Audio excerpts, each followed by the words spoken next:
Hello, cats and kittens. Welcome to Jose's Crisis Corner, Orewa Jose Yoroshiku. And we're about to get on to One Piece 857 The Rook. Let's do it.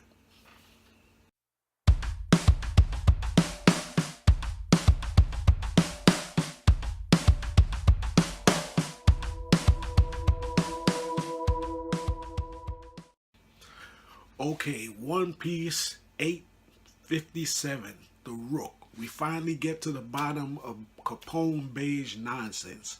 What is that man up to? We know since he shot Peckham's that he was into something. That he was up to something. He's up to no good. We knew that. But specifically what? Now we finally find out. Capone Beige is a maniac. He's a lunatic. He's got screws loose.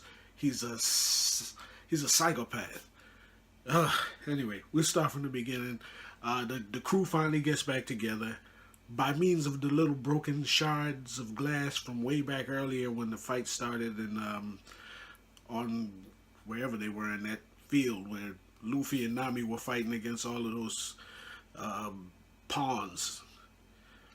So that's a good callback. So he used the pieces of shard mirror or whatever, called that back so that they could communicate and all get back on the same page. That's brilliant. The highlights from the opening I thought was the fact that Nami's and Sanji's little conversation where Nami tells him that she won't forgive him for all of that pain that he put her through, but she's willing to let that go so they can get on and move past that. That was brilliant. And Sanji seemed, not overly concerned, but more concerned with Nami's feelings, is almost more so than anybody else's, which I don't know if you pair them off.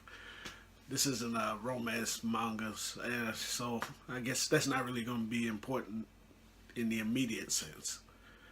But that little part was sweet. Also, when Luffy tells them that they have to stop break up the wedding and the tea party to get Sanji back in the crew, they're good with it. They're like, hey, for a minute there you figured, oh no, that's terrible. They was like, yeah, all right, that's all we got to do, let's do it. These people are Nakama, they're people, they got that bond. Go up against a Yonko just to get your man back in the crew. Brilliant. Nakama. They stick together. Okay. Beyond that, I have to say this. The more I see Jinbei interact with the crew, I see his role once he joins. If you were to think of it as a mafia outfit, Luffy needs a consigliere, and that would be Jinbei. Because you notice every time, even back to when they were on what's that island? The island with the women. And he basically told him, Luffy was grieving over the loss of Ace, and he told him, look, man, you got to get past that and realize what you still have left. From that point forward, Luffy listened to him. And when he would suggest things to Luffy. He'd never tell him what to do. He'd say, look, I think I know if you're open to this, when they're back on Fishman Island. And he told him, to come off like what did he tell him? On Fishman Island, he told him something to the effect that, I can't remember what it was, but he suggested a course of action to him. Luffy listened to him, and they went and did whatever. Jinbei is his counselor, as opposed to, it doesn't really step on Sanji in terms of Sanji being a strategist. I don't think, because a strategist and a counselor, it's like you could have in a mob. You could have a consigliere, but you would still have underbosses, and you still have capos and stuff like that. So he fits in that sense. He's older. He's more, world traveled. He knew all of the stuff about the Capone from back in the West. Was it West Blue? He's knowledgeable, and he's level-headed, and he has Luffy's ear. So it seems like he's going to be Luffy's consigliere, to put it in mafia terms. Getting back to the mafia aspect, Capone Beige is a maniac. They even put the little horse's head cut off, and shout out to the Godfather, which I thought was brilliant. You know, he likes to cut the head. He started off cutting the heads off of animals and laughing as they arrive in death. And then he said, I'm cutting the heads off of mafia heads. I'm taking mafia heads. Leave their crews intact, but I take down their leaders just to, I guess, for the joy of taking them out. The man doesn't even want prestige. I'm pretty sure he doesn't even care about One Piece. He's after heads. He's taking down important people. And he's got a bunch of people mad at him, coming after him, so he hides under the umbrella of a Yonko. Alright, makes sense. Now he wants to take over and not take down the Yonko that he was hiding under. The man's a lunatic. And yet, in the end, they're going to partner up with him to break up the Tea Party. This concerns me because Luffy has never partnered up with a pure psychopath. Psychopath, I would say. Trafalgar's basically a decent guy who had an agenda. He wanted to take out the guy who took out his man. You know, he wanted to take out Doflamingo because he took out somebody who was important to him. That's reasonable. And in the future, who knows? Trafalgar might turn on Luffy at some point. I don't know. There might be some kind of twist in that relationship too. But it seems like they're cool. And Luffy's not a great judge of character, but he has that intuitive thing where he can, you know, he sees people that are decent and he partners up with them. This isn't the same deal because I don't think Luffy even... He started out saying, you know, because he shot Peckham's, you know, I won't forgive him. But then as Jinbei counseled him, he saw the logic in that plan and says, all right, we're going to need more people to take down, to break up the Tea Party.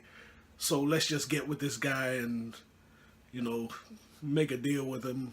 Then, you know, pirate alliances are, you know, common in the New World, apparently. So they're gonna try to cut a deal with Capone and help take out the Tea Party.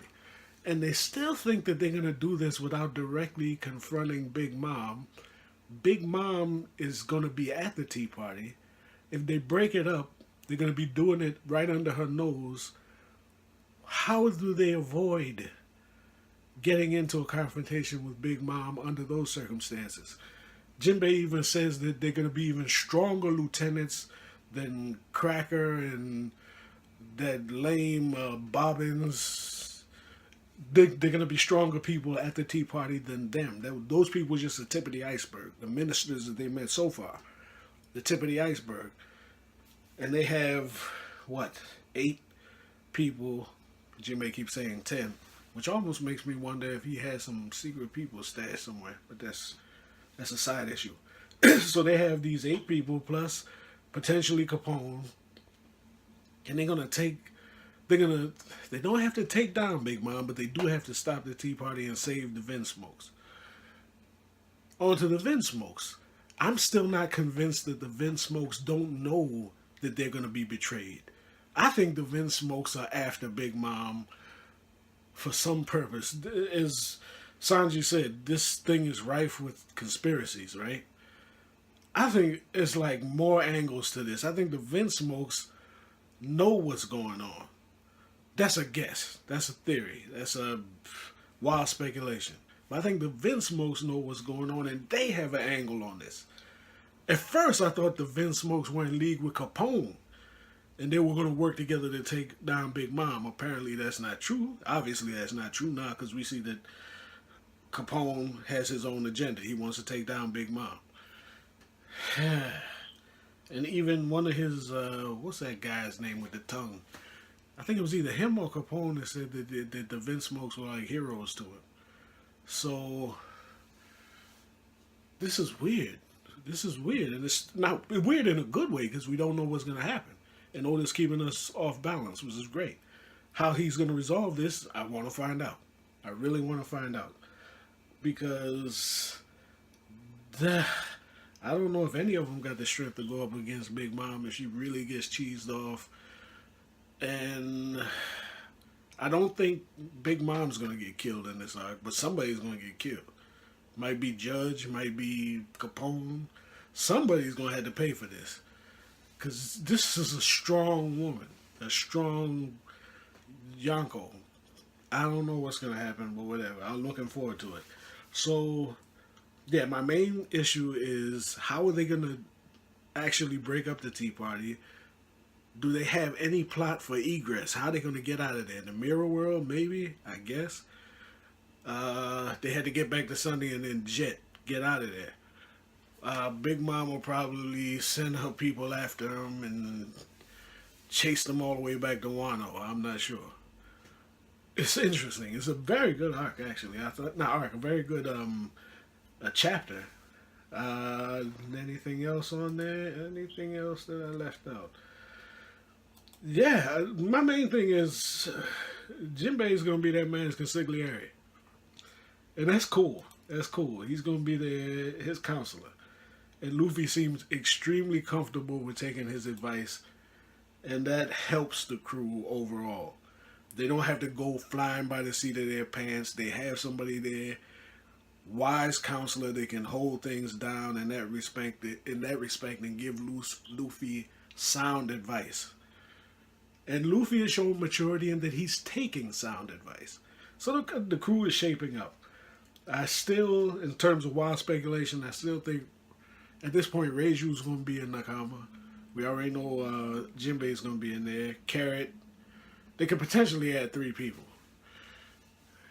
At least 3. I don't know how. What was it? Oh, they said that one of the new Nakama was going to be a former enemy. Maybe Reiju fits that description. Possibly. I don't know. It's shaping up, and I like the direction he's going in, and hopefully we'll start getting into the meat of the tea. They say it's 5 hours until the tea party starts. I think we've cleared up all of the.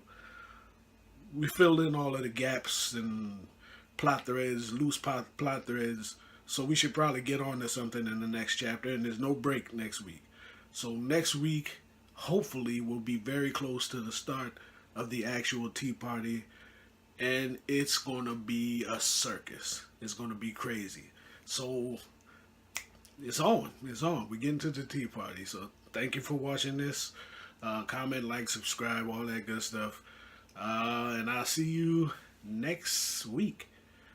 Hopefully I can get the review done on Thursday. But see you next week. Hang loose.